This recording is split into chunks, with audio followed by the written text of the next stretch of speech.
All right, welcome back. We're going to talk about the investment race between stocks and inflation with the great Art Laffer in just a moment. But I want to respond to the idea that Biden's tax proposals will increase taxes on 60% or more Americans.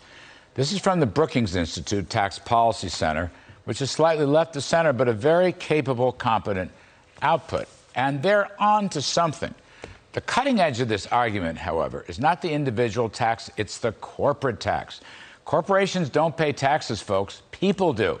And study after study, including the nonpartisan Congressional Budget Office, CBO, shows that 70% of the corporate tax is a burden paid by middle-class, blue-collar, or lower-income working folks.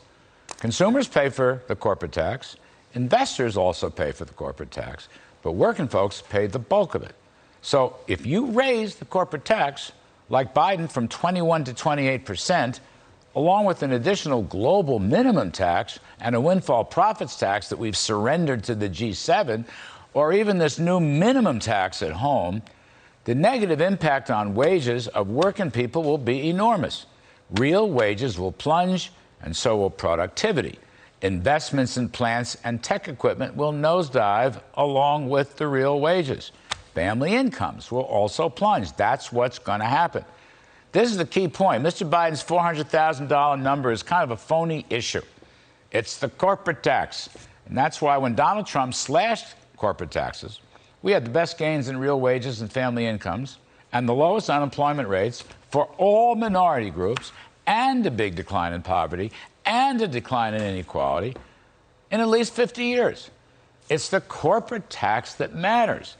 And a final thought. If President Biden removes the 20% deduction for small businesses, on top of doubling capital gains and increasing the death tax by getting rid of the step up in basis, this will have a totally catastrophic impact on the workforce as well as the rest of the economy. Just saying. So we understand the stakes here. Now, let's bring in our great friend, Art Laffer, former Reagan economic advisor and Presidential Medal of Freedom recipient. Art, I want to talk about inflation and stocks, but I just want you to weigh in. You may or may not agree with me, but it's kind of phony. It's the corporate tax that's going to impact working folks more than these phony $400,000 limits, which, by the way, don't themselves hold any water. Anyway, what do you think about that? What say you on the corporate tax?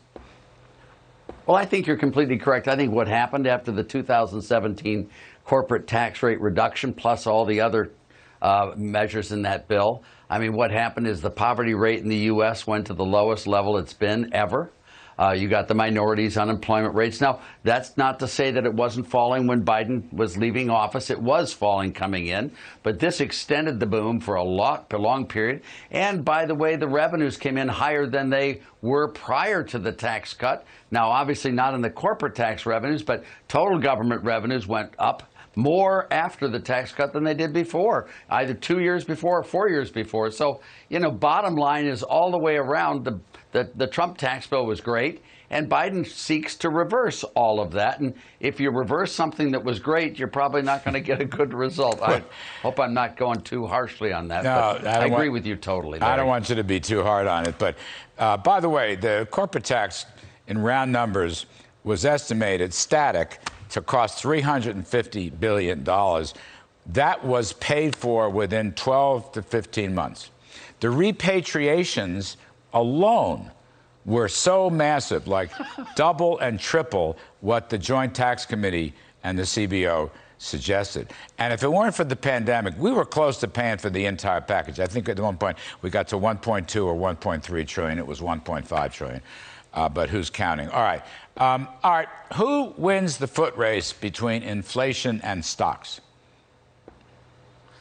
Well, I think, I don't really know, Larry, to be honest. I don't know that inflation is here yet, or if it is here, right, how big it will be. I mean, if you look at gold prices, they've not shown any signs of inflation. The dollar's a little bit stronger.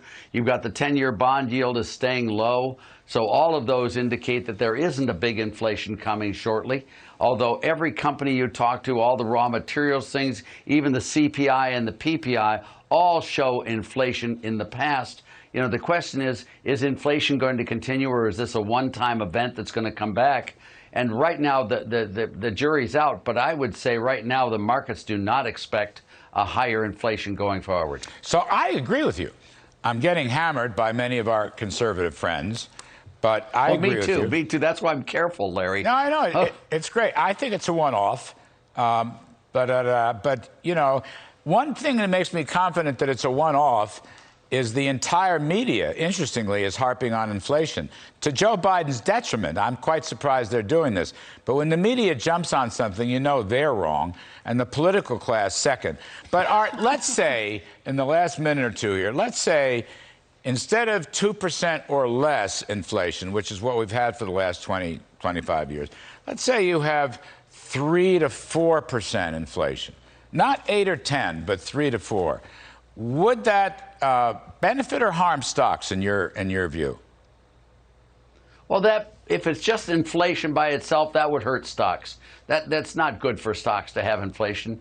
I mean, even though we have most of the indexing done on companies and individuals, it's not totally done. And the depreciation and capital gains are not all indexed, by the way. So it would hurt stocks. What really is important here is the real rate of return.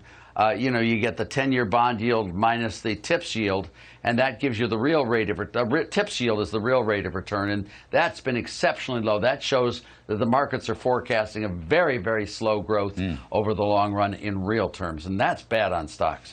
Actually, the break-evens are low, too. I mean, the 10-year break-even, CPI outlook is about 2.25% now, which isn't much. I know.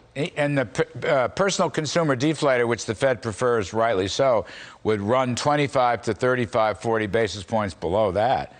So I'm sticking in your camp. You and I are about the only ones, by the way. All our pals, Kevin Hassett and Larry Lindsay, and they're all, although Joe Livornia's staying with us, they're all worried about inflation. My God, titch. Well, I'll tell you, the one to worry about is this your worldwide corporate minimum tax. Yes. That is, whenever governments agree to cooperate with each other, it's always to exploit the electorate. Believe me when I tell you.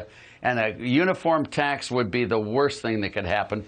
The thing that puts us so strong is the state competition, Larry. And that uniform tax, which they all governments want, is really a bad deal. That's what I've been saying. All right. Great to hear from it. Art Laffer. Agree with you. Very important.